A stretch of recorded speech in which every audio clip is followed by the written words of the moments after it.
Nos últimos 10, 15 anos, o cinema nacional deu um salto qualitativo e quantitativo. Foram muitas produções e muitos prêmios.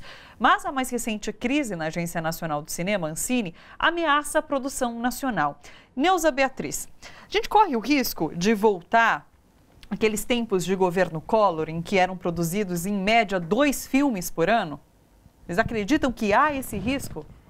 Bom, se não houver dinheiro para fazer filmes, sem dúvida, né? Sim. Mas eu acredito que nesse momento também o setor cinematográfico está mais organizado do que naquela época, até por causa dessa vivência que a gente teve desses, sei lá, 20 e poucos anos produzindo filmes. A gente está produzindo em média 150 filmes por ano. Bastante coisa. Né? Legal. Dá para chamar de uma indústria do cinema. Já dá. E, inclusive, nesse período, a gente formou técnicos, a gente formou cineastas, a gente formou roteiristas. Tem toda uma indústria em torno disso, uma economia em torno disso, né? Que acho que é algo em torno de 0,5% do PIB. Então, você está falando em 300 e poucos mil empregos ligados a essa indústria. Sim. Então, é uma coisa assim, até irresponsável você cortar, assim, de repente, todo esse funcionamento, né? Sim. Então, Beatriz, você acabou de fazer um filme muito premiado, lindíssimo, por sinal, Os Silêncios, e é uma produção franco-colombiana. É muito mais fácil conseguir dinheiro fora para a produção de cinema do que no Brasil? Então, eu acho que é fundamental os fundos públicos de desenvolvimento, de pesquisa, de produção e de pós-produção dos filmes. A nossa maior parte dos fundos é do Brasil.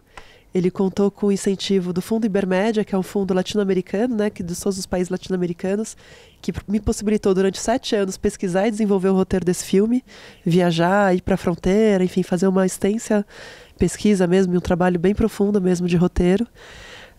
Ele contou também com subsídios do governo estadual através da Sabesp, pelo artigo 1º-A, que foi um edital aqui do governo do estado de São Paulo, com subsídios da FCPCine, que é da cidade de São Paulo, da Secretaria de Cultura de São Paulo também, e do FSA, que é o nosso Fundo Setorial do Audiovisual, que é o que está agora sob risco dessa ameaça do TCU, que basicamente está dizendo para a Ancine paralisar enquanto eles analisam mais de 32 mil projetos de filmes que já foram feitos.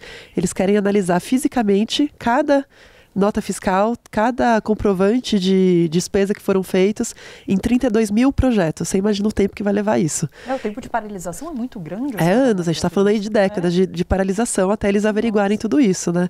Cada projeto são, sei lá, 10, 20 pastas Você imagina que para cada despesa que a gente faz no filme, a gente tem que ter 4 comprovantes.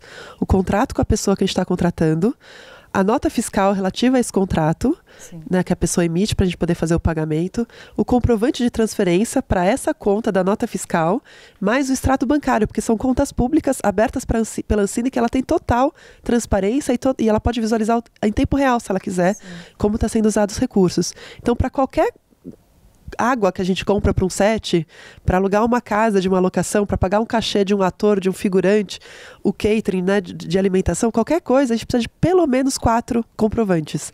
Então, assim, você imagina agora querer parar para verificar manualmente 4 comprovantes de 32 mil produções. Agora, é um trabalho insano, né? Deixa claro que eles não sabem exatamente como funcionam as coisas, não é? Deixou bem claro, assim, esse texto do TCU deixa bem claro que eles não fazem ideia do como que é a atividade cinematográfica, tanto que eles querem proibir que tenha itens como alimentação, passagem aérea e que os sócios proprietários das empresas possam ser remunerados. A maioria dos cineastas no Brasil, eles acabam se transformando também em produtores. Eu sou diretora e roteirista, mas eu tive que abrir uma empresa para poder participar dos editais públicos e poder, assim, financiar o meu projeto. Então, a partir do momento que eu abro uma empresa para poder financiar o projeto, eu viro produtora também. Obviamente, eu preciso ser ressarcida por ser roteirista, por ser diretora e por fazer a produção do filme, né? Então, esse é o tipo de coisa que o TCU não faz sentido nenhum, esse tipo de proposta, né? Não ter passagens aéreas. A maioria dos filmes são filmados em locação. O nosso foi filmado numa ilha na tríplice fronteira entre o Brasil, a Colômbia e o Peru. Uma ilha que fica 4 meses embaixo da água e 8 meses acima da água. Para chegar lá, é um voo São Paulo, Manaus, Tabatinga, e aí a gente vai por terra até chegar nessa locação, por terra e barco. A maioria do nosso transporte foi feito em barco. A gente está filmando na Amazônia, numa área alagada, né? A gente teve que ir para lá 3 vezes filmar para poder pegar esse movimento do rio. Você imagina uma equipe de 45 pessoas em barquinho se deslocando pelo rio Amazonas para poder filmar. Então, assim, são características técnicas que cada filme tem uma particularidade muito grande. O nosso, a gente teve que contratar um monte de barqueiros. Se você vai filmar agora, sei lá, no interior do Mato Grosso, você não vai precisar de barqueiros, você vai talvez precisar de motoqueiros ou de outro tipo de transporte, né?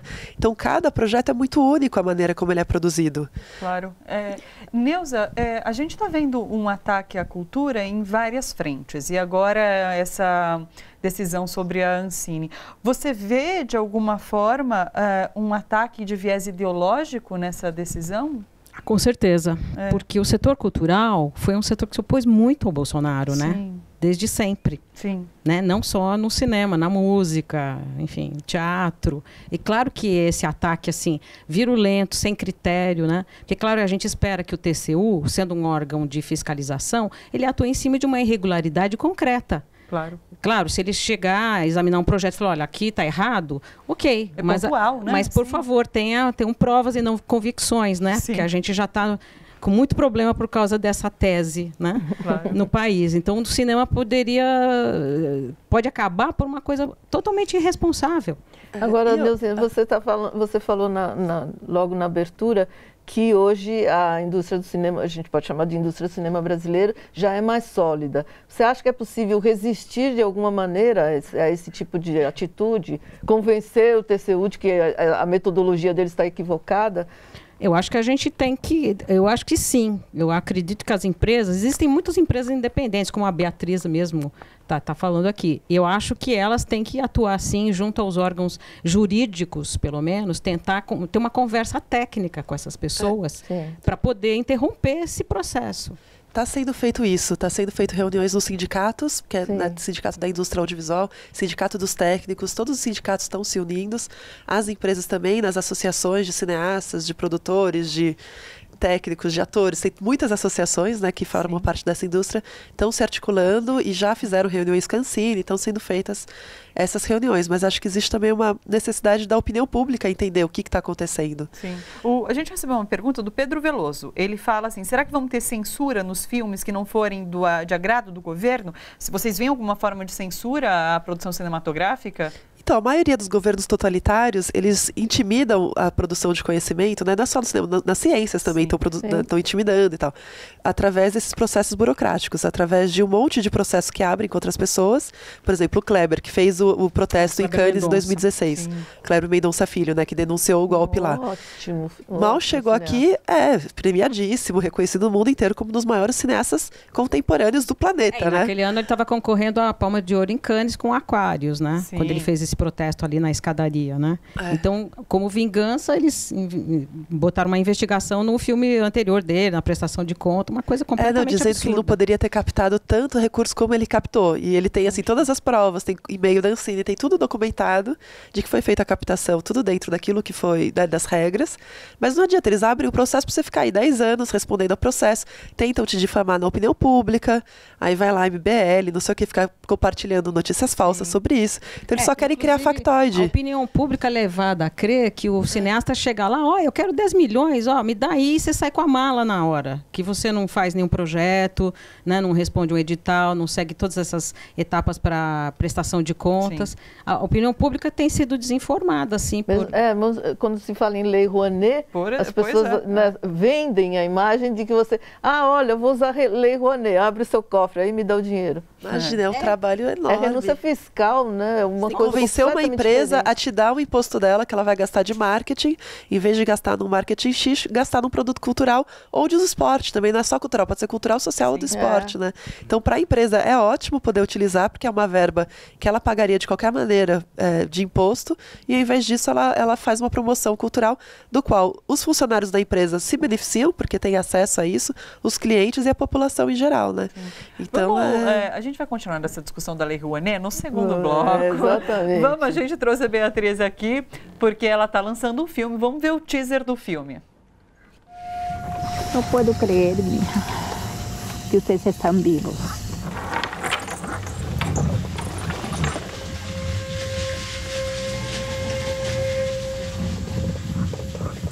Tu abuelita ya te ha contado sobre los fantasmas de acá de la isla.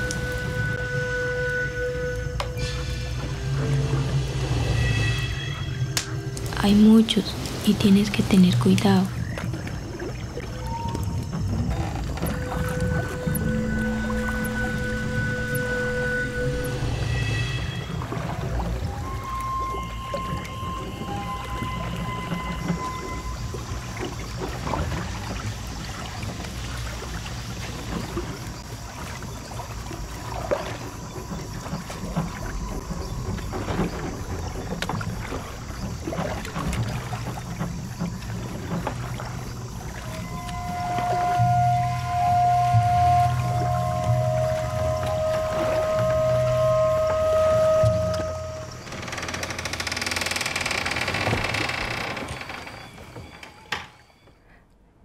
Los Silêncios estreia amanhã. Eu super recomendo, que o filme é muito lindo. Você, brasileiro, mora no Brasil, como é que você chegou a essa história de fantasmas e de Colômbia e essa história tão...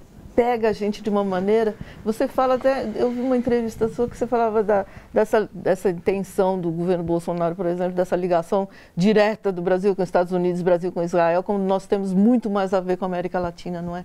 É verdade. Até você chegou me perguntando da outra vez a questão da coprodução, né? Uma coprodução com a Colômbia e com a França. A gente, para fazer esse filme, a gente mandou o projeto, a gente está falando da dificuldade que é conseguir recursos, né? A gente mandou o projeto para 37 fundos, dos quais em 7 anos a gente ganhou 6. Então, assim, é muito trabalho mesmo para conseguir levantar os fundos necessários para contratar mais de 100 pessoas, né, girar a economia e poder fazer uma obra dessas. Então, no nosso caso, metade da equipe é colombiana, metade é brasileira, a pós-produção foi feita toda na França. Toda a equipe é capitaneada por mulheres. Tinha 3 mulheres amamentando no set. Então, são várias particularidades assim, da produção, né? O que me levou a fazer esse filme começou com uma história de uma amiga minha colombiana que me falou sobre a infância dela, quando ela migrou para o Brasil e encontrou o pai dela vivendo aqui, o pai que tinha sido dado como morto. E aí, aquela história que ela me contou ficou me habitando, assim, aí eu fiquei encucada com aquilo, comecei a investigar, comecei a falar com os colombianos, até que cheguei nesse lugar que é muito especial, que é a Ilha da Fantasia, onde coexistem vivos e mortos. E aí, ao encontrar com eles, conversar com eles, eu voltei e reescrevi o roteiro todo para poder ter alguns personagens fazendo a si mesmos e poder retratar um pouco esse lugar. E também nesse processo, assim, estava acontecendo o Tratado de Paz na Colômbia, né? Sim, e eu via que aqui no FARC, Brasil, né? Com a guerrilha, né? Especificamente com a FARC. E é um tratado, assim, é maravilhoso. Assim, quando eu li o texto pronto, assim, eu chorava lendo, porque fala de justiça social, de reparação, de justiça restaurativa, de reforma agrária, de questões de gênero, sabe? Um monte de coisas que são super pertinentes para a gente também. Fala nesse tratado. E a gente pouco discutia aqui. Sim. Então, eu espero que a gente possa, de alguma maneira, reencontrar esse lado latino-americano do brasileiro, né? Porque eu ouço eles, a gente tem uma cena que é uma Assembleia dos Mortos. Essa que está passando agora é dos vivos. Mas, assim, que eles falando o que está acontecendo ali, eu lembro muito o que está acontecendo aqui. Com as milícias no Rio de Janeiro, né, com a questão das mortes também, em questões agrárias, com a questão do petróleo, com todas essas guerras fabricadas. Disputas, né? A guerra contra as drogas, que na verdade é uma guerra contra a população mais vulnerável. Sim. E uma desculpa para trazer bases americanas para o território, né? Então, eu ouço as histórias dos colombianos e eu me identifico demais, assim, eu percebo como que é parecido com aquilo que a gente vive aqui, né? E quão potente seria se a gente pudesse se comunicar melhor como continente, né? Se a gente pudesse criar esses laços, né? Com os irmãos. A gente devia aprender espanhol nas escolas, por exemplo. Com certeza. Acho uma loucura a gente não aprender espanhol, né? Inglês, espanhol, né? Nem com o Mercosul isso daí mudou, né? Incrível, agora tem uma outra, então... outro grupo que não é mais o Mercosul, até o símbolo do passaporte agora é diferente, né? Sim. Gente, bora fortalecer a TVT? É só clicar em inscrever-se e depois clicar no sininho. Pronto! Assim que pintar notícia nova, você fica sabendo no ato.